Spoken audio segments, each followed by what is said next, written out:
Welcome to the very first installment of Trump-the-Tarot-ble. I'm your host, the Mongrel. Thanks for joining in. I think this is going to be a wild ride. It's going to be a lot of fun. We're going to be using tarot readings to try to kind of figure out what is going on in the Oval Office these days.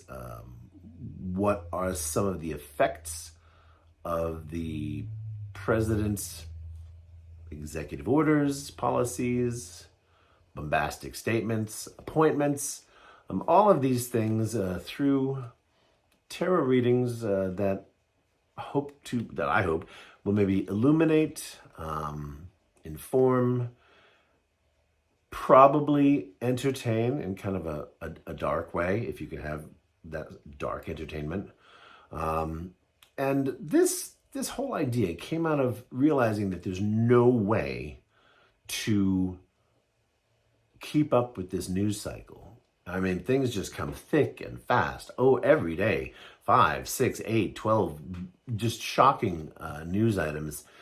And I thought, what could we do to step back a bit, to sort of dig deep in a non-shock media way? This is what I come up with, so we'll see how it goes. Obviously, I don't have President Trump sitting across the table from me, so tapping into that wavelength, that vein, may not be as easy as I'd like. Maybe with time, I'll be able to do that a bit more effectively.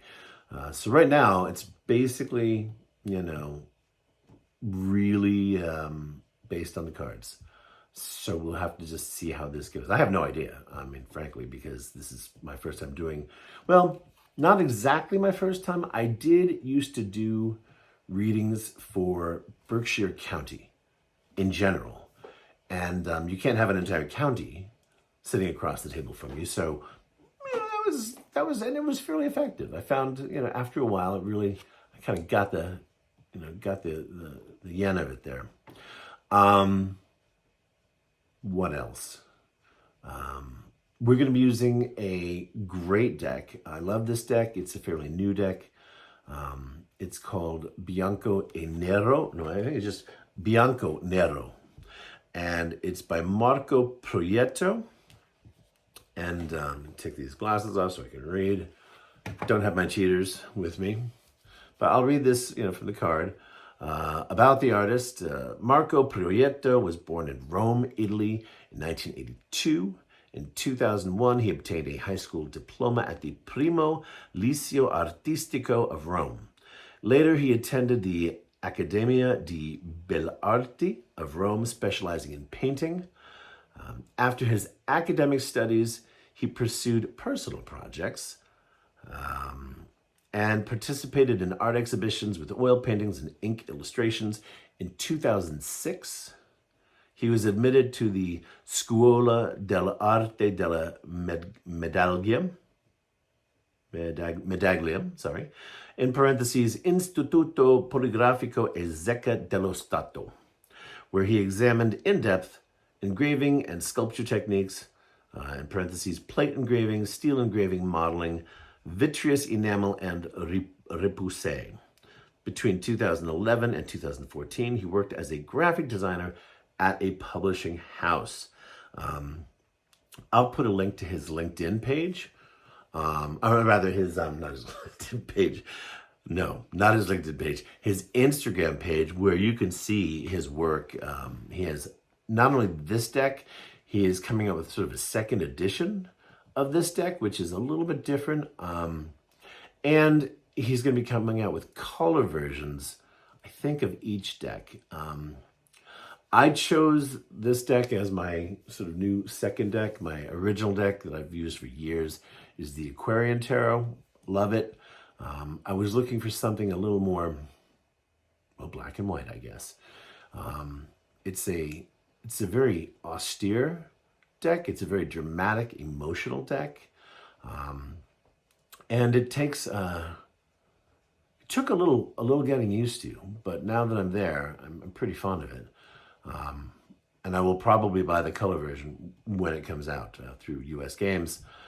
But I'll put a link to his Instagram. You'll see what he does there. I do not have a 2-camera setup, which is probably not necessary, but would be nice. So if you want to contribute, I'll put a link to my Patreon in the show notes. If you want to contribute to me getting a new camera so that we can have me reading and you being able to see the cards, split screen with me talking about them, I would love to do that. So we'll focus on that in the future.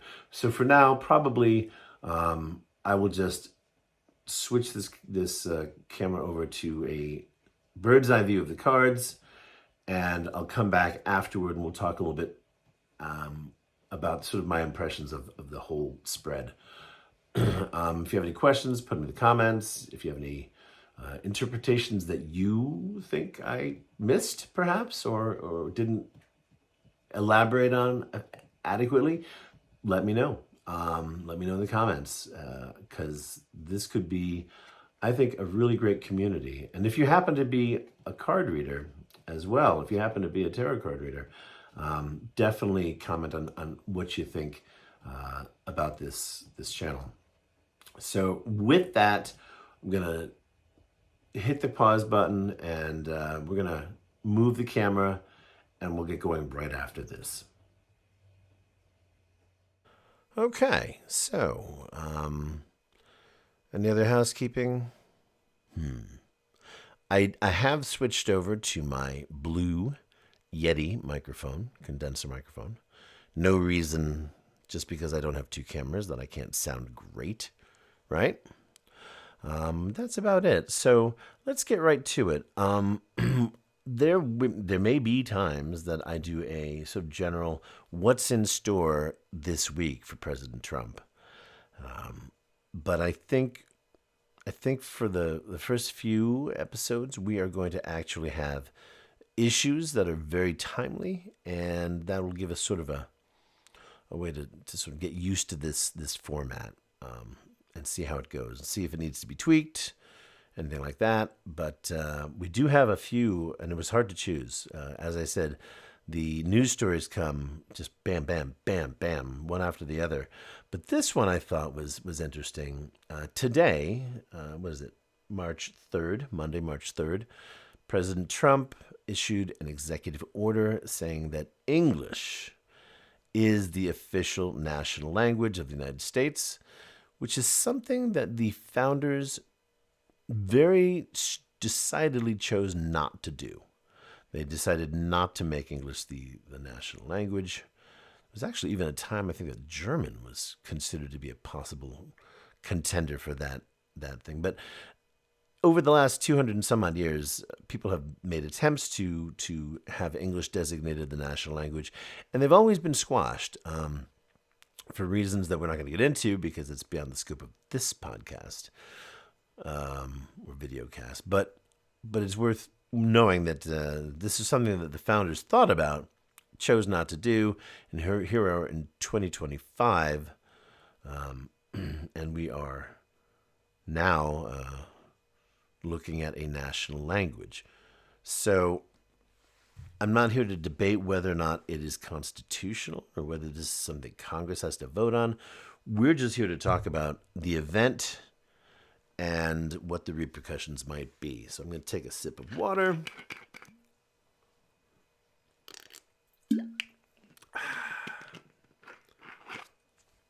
And turn over a card. So yeah, the question, what will be the impact on Trump's favorability rating following the executive order declaring English as the official language of the United States? And let's get going. The first card in the Celtic Cross is in the this covers you. This covers you basically meaning what is the baseline situation right now. The moon, no reason we shouldn't start off strong, right?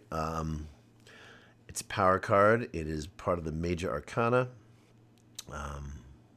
and a gorgeous card at that. I love this depiction by Proietto. It's got some standard iconography in there. Obviously, a very feminine moon. It has our white dog, black dog, or wolf and dog, depending on who you talk to. And it has our lobster, which might actually be a crayfish. Hard to say. Some people say it's actually a crayfish. But the moon card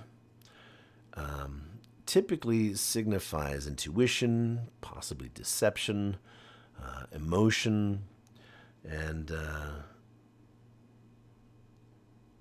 in this position where it's representing the situation at hand, it is a powerful symbol of intuition and illusion, hidden agendas. It suggests that maybe that this executive order might not be as straightforward as it appears. It's been presented as sort of a policy of this is one country, we'll have one language, sort of a unifying order, possibly, sort of describing it as an efficiency move. But there could be darker, less inclusive motives beneath the surface. I would say that this card could indicate a deliberate attempt to create confusion, uncertainty, maybe manipulate public perception. The moon's presence,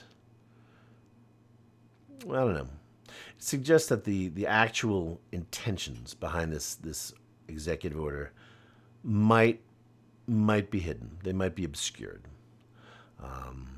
And certainly there are those who have suggested that this is the loudest possible dog whistle to sort of the nationalistic and xenophobic elements within Trump's base. It's an interesting way to start out this spread. I'll say that much. So let's go ahead. And see. Let's see where we go from here, because that's hard. This is hard. When they come out with when the cards come out, especially the Major Arcana, when they come out with guns blazing, you're like, whoa. Where do we start with this?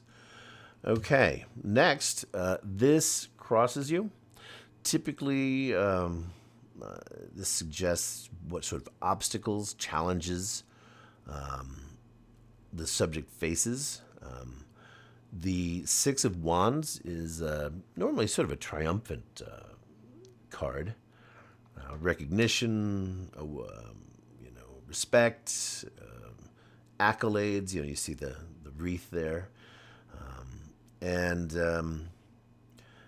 so in the role of this crosses you, it is possibly suggesting that while this executive order might be sort of celebrated initially by Trump's core supporters, broader public sentiment may not be forthcoming. The card could include a hollow victory, where the administration feels triumphant, but the win doesn't translate. There's no lasting, widespread impact or approval. It might highlight a triumph, but only within kind of like the echo chamber of those who already feel that way, that there should be just one language as an official language. So that actually makes a lot of sense in this particular position,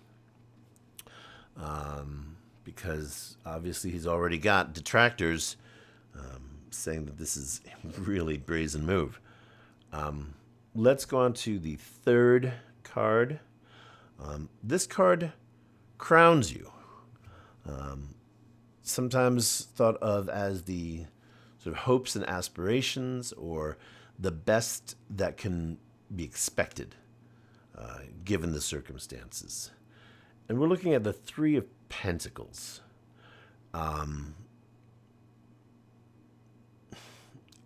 As you can see, you've got a craftsman, a sculptor, who is working diligently alone. But there are these three pentacles above him. I think that typically it tends to signify hard work and diligence. Signifies a certain level of commitment to a craft. In this spread, it might signify the statesmanship or the attempt at statesmanship that pulls together a network of maybe strategic alliances. These collaborations, they might involve influential figures or groups that have a certain reason for promoting a sort of a nationalist agenda. There is more than a hint that the careful planning and support from these powerful allies may bolster the executive order, but that these connections, these alliances, may not be transparent, and they may not be well-intentioned.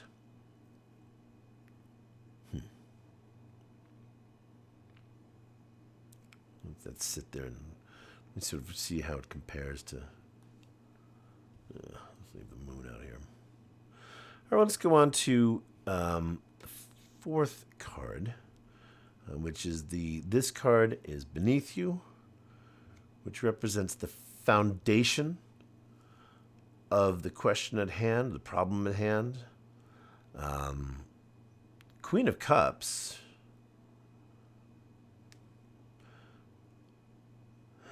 Let me stare at it for a bit.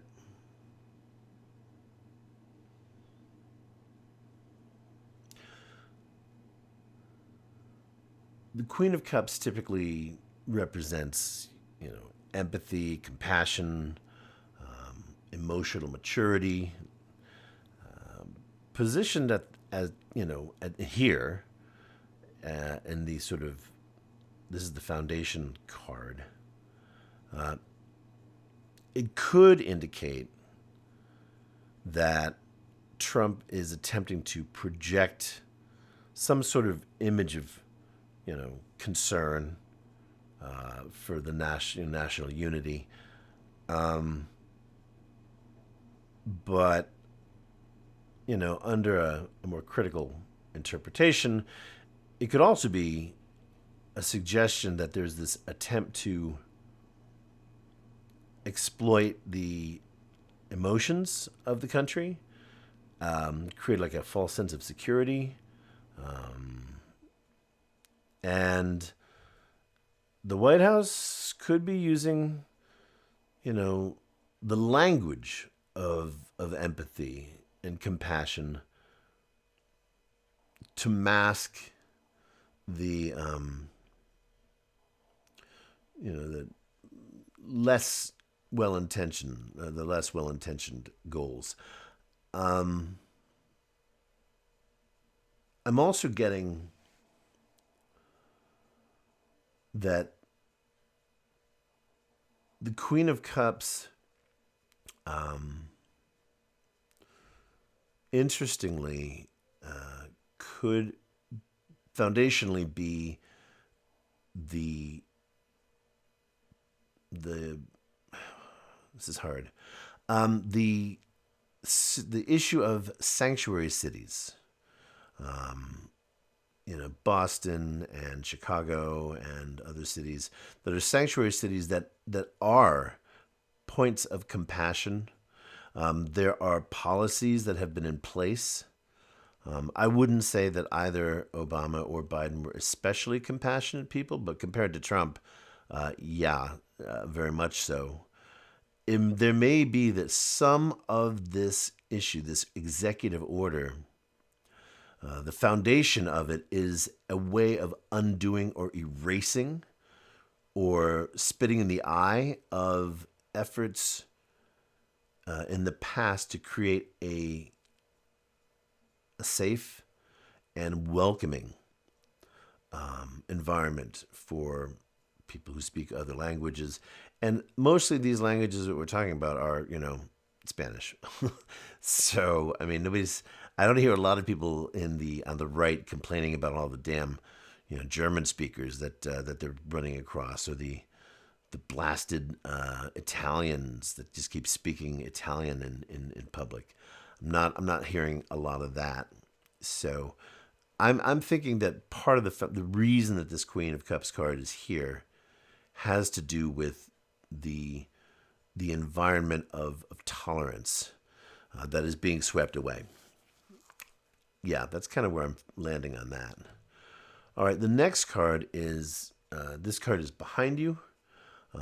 This typically is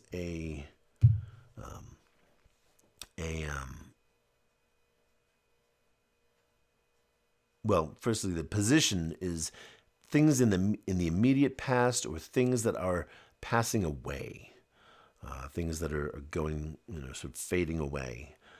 The Three of Cups is typically a joyous card.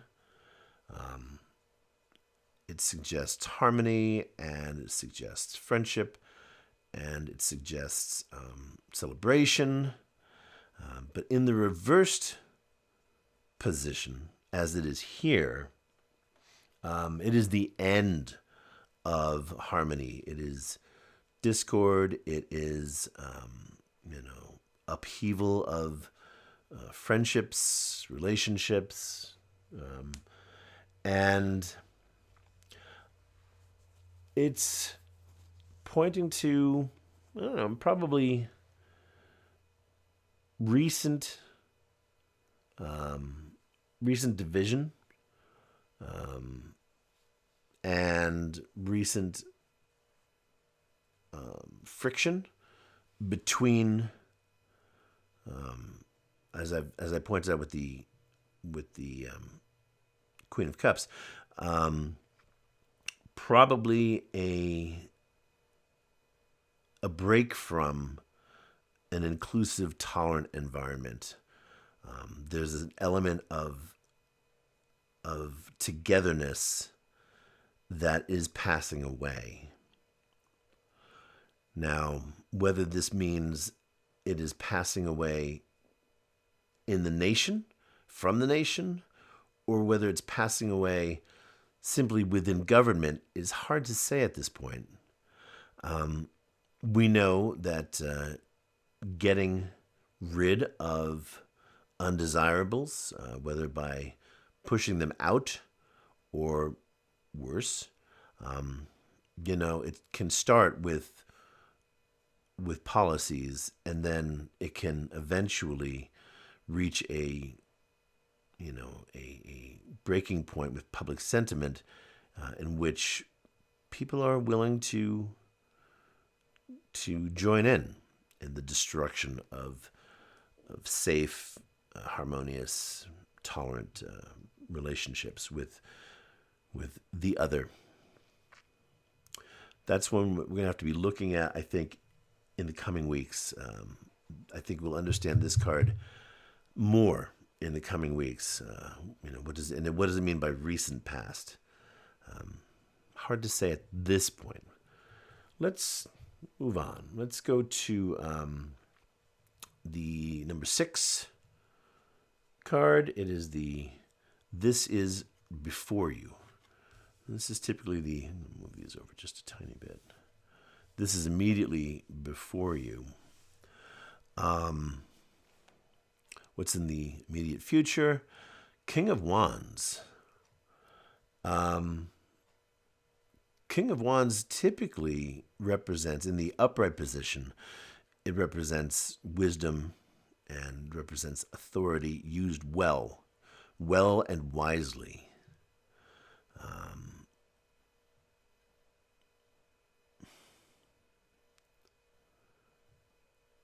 And this card, as created by Marco Proietto, has the king looking off into the distance, and he's holding his wand scepter, which has live growth, little shoots budding from the staff.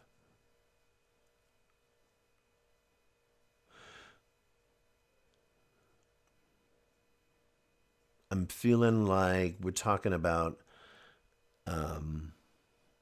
definitely the reverse position.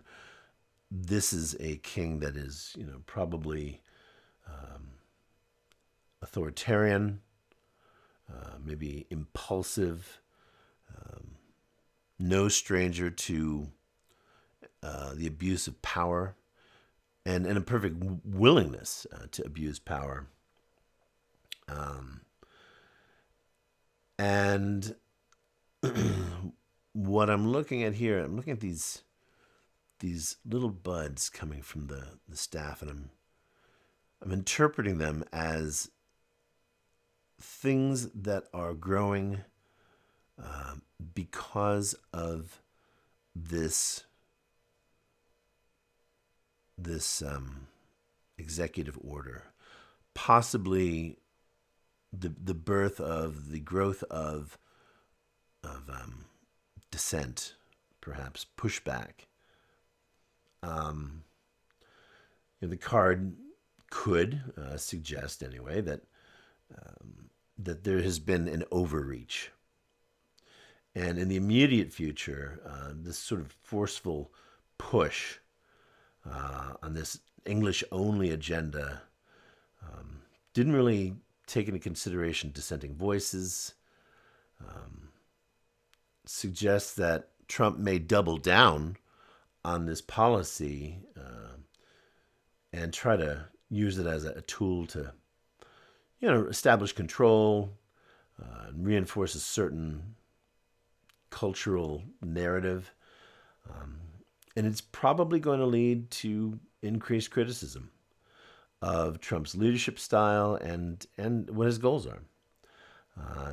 People will probably interpret this as overly intolerant. I don't know, can you say overly intolerant? Overly intolerant and domineering. So that's where I'm seeing that. Let's keep moving along here, because this is getting good.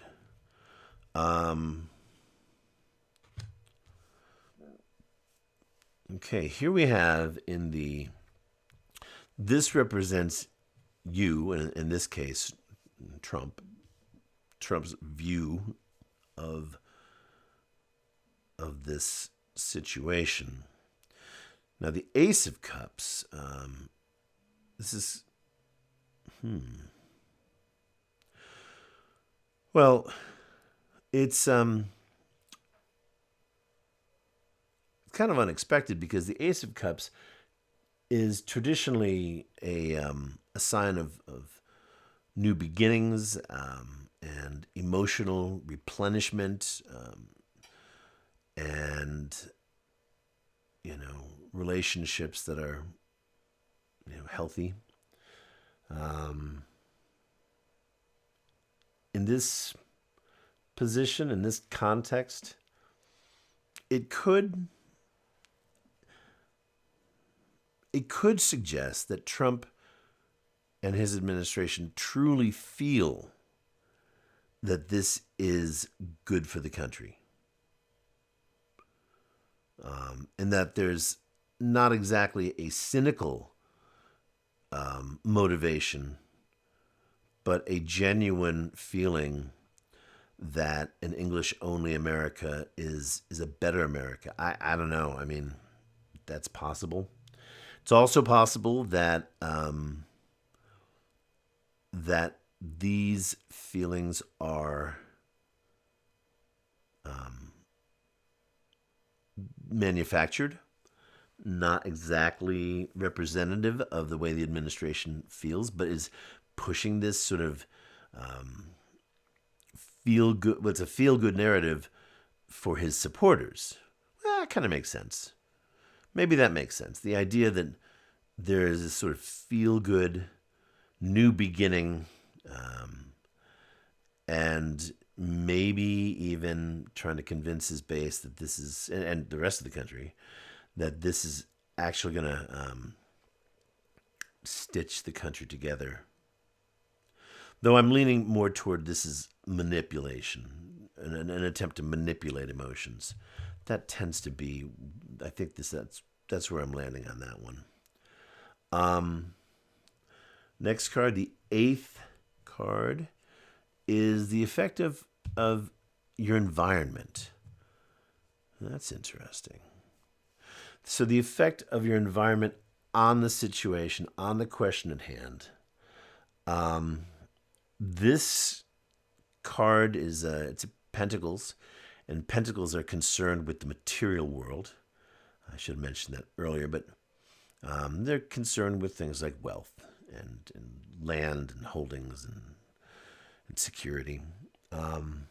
This card here, our King, got a lot of high rollers in this spread already.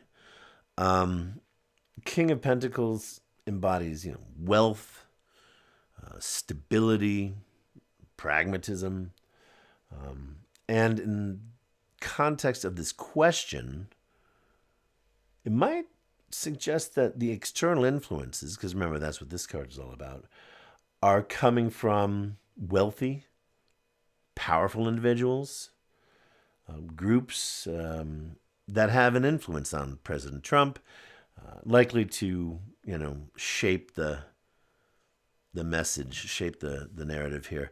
And this makes a lot of sense, really, because what we're talking about is the external, the voices dripping poison in his ear or whispering in his ear, advisors or allies. In this case, I'm seeing a whole lot of Elon Musk in this card as an external factor, external influence. We know that Musk has no love of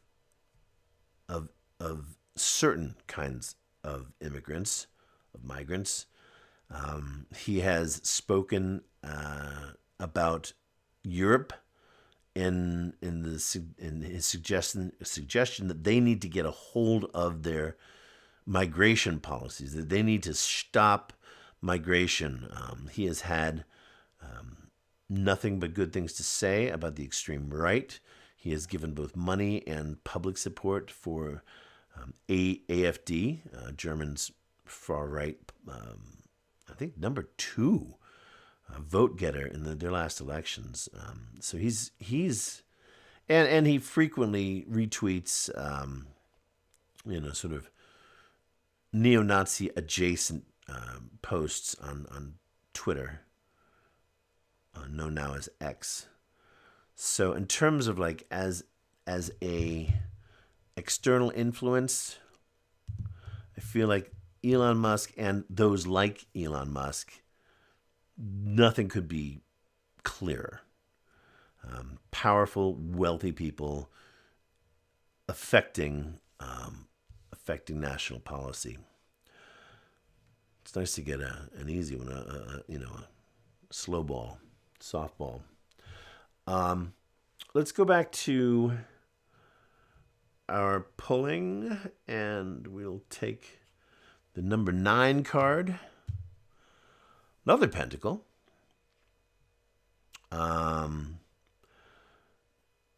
It is the 4 of Pentacles reversed. This position is usually hopes and fears. It's always hopes and fears. And I'm feeling like, again, this is not too hard to figure out, because obviously Trump's biggest fears are losing control and potentially losing resources. Now, they may be direct personal finance fears, like if he blows it, if this was too much too far, if this was a bridge too far, this English only executive order, is it going to come back and bite him in the ass? That is, I think, a really strong possibility. It might reflect concerns within the administration that the backlash will just be too great, and it may lose him current supporters, people who were okay with a lot of what he's doing, but this is just too much. This is just you can't do this and be president for all people. But and in terms of his hopes, though, he might be hoping that, despite the fact that this is a potentially rash action, that he's going to be able to weather the backlash. He's going to be able to ride this out. Interesting. All right. Well, we get to the last card. We are going to pull the 10th card. This is the outcome card. Usually, although too many readings that I've done leave things kind of up in the air, and then I have to maybe pull another card or use that as the starter card for another spread. But hopefully we'll get lucky and we'll have some sort of clarity here. We have the 8 of Pentacles. Now, again, we are super heavy on the Pentacles in this spread. Pentacles and Cups. So the 8 of Pentacles typically is a fairly positive card. It's your work will be rewarded, your care, your conscientiousness. But in the reverse position, this really suggests that this executive order, this English-only executive order, was in fact too much. This was a gaffe. This was a screw-up. That it was poorly executed, was poorly researched on what the potential failures could be. While it may resonate with, a good number of Trump supporters, it's probably not going to generate widespread approval.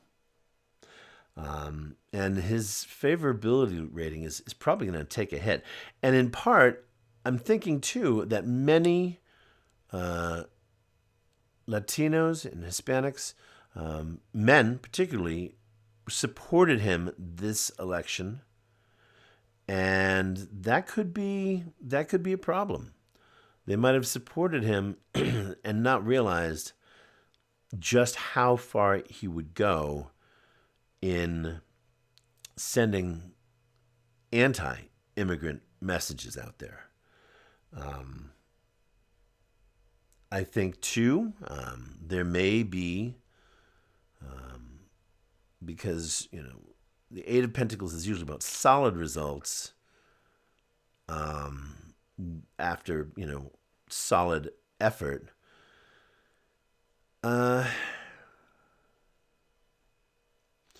Might indicate that that the public sees through this. This isn't a real thing. This is just shock value, and it's performative, and it could eventually lead to a deep erosion of trust and a loss of credibility, especially if the English-only rule just doesn't get enforced. The implementation is confusing. It doesn't mean anything. So that to me is a very definite possibility. In terms of sort of the whole thing here, the whole spread. This is a portrait of hidden agendas, of untruthful intentions, or at least hidden intentions, and definitely suggests that promoting a nationalist agenda, America is not really ready for that right now, which I think is a good sign. I think that this really means that he overplayed his hand. No pun intended. Well, maybe a little pun intended. But yeah, the ideas behind it,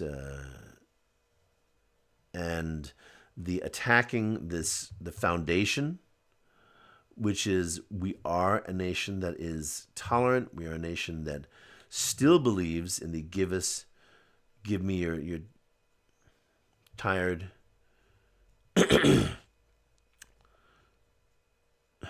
Why am I going to give us your tired, your poor, your... What is that? Oh my gosh. Tired, your poor.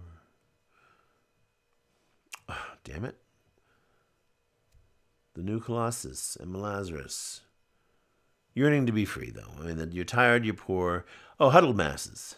Yearning to breathe free. That is the nation that we have been. Not always 100%.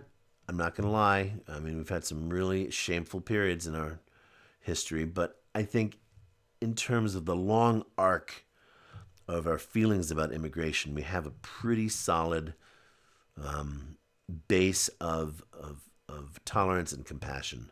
And that is where we are with this foundation of the issue.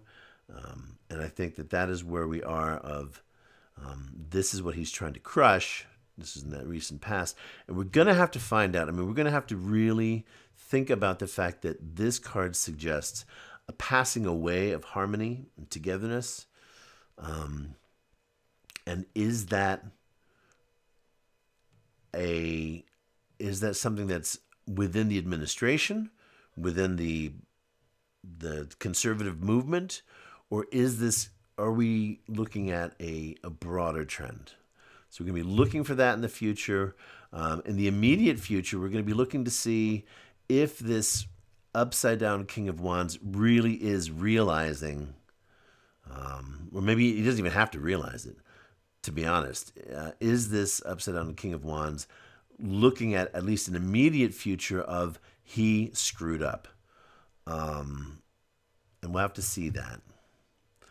We're going to have to be looking at the people who are the power behind the throne, because I think nobody really believes that Trump is actually the president.